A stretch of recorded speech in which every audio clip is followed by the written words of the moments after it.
Hi, I'm Kate, and today I'm going to talk about the new super shoe from On, the Cloudboom Echo 3.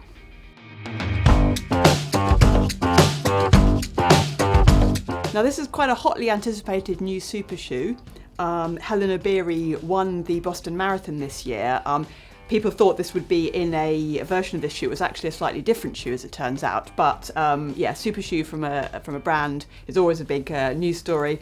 So how does this one pan out? So it turns out this shoe is very Marmite.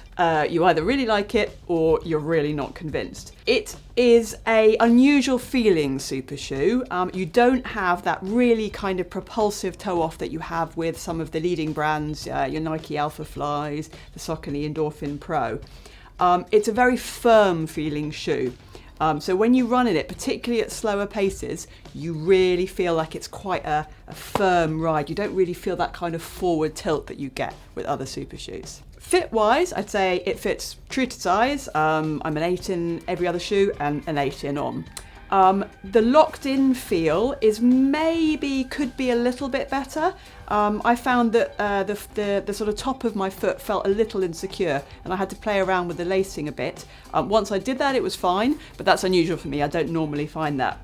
I think that might be because partly to do with the heel cushioning. It's perfectly comfortable, but I think it could do with a little bit more padding to make you have that really locked-in fit.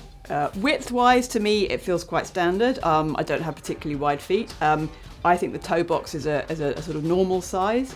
Some of our testers thought that it maybe was a touch on the narrow side, but I don't think that would be an issue unless you have particularly wide feet. So the pros of the shoe, I mean, it's really nice looking. I would say it's probably the best looking super shoe on the market. The cons of the shoe. Now, this is where it really divided us at Runner's World. Some of my colleagues not impressed. I actually really like this shoe, but there's a big proviso here. You have to run quite fast to feel the benefit of this shoe.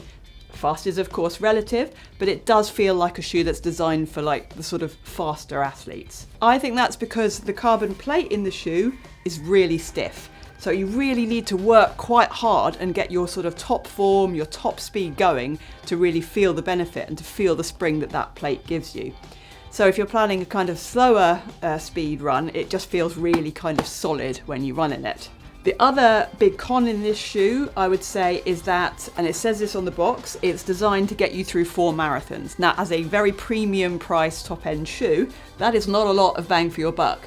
You know, if you think about price per marathon, it's something like works out of about £65. So given that premium price, you'd want something that really, really feels special. And I suspect this shoe is not going to feel like that for a lot of people. So I think this shoe is going to really divide people. A lot of people will really like it, but I think perhaps where you're going to really struggle is justifying the price tag for a shoe that really feels like it's for quite a small niche of people.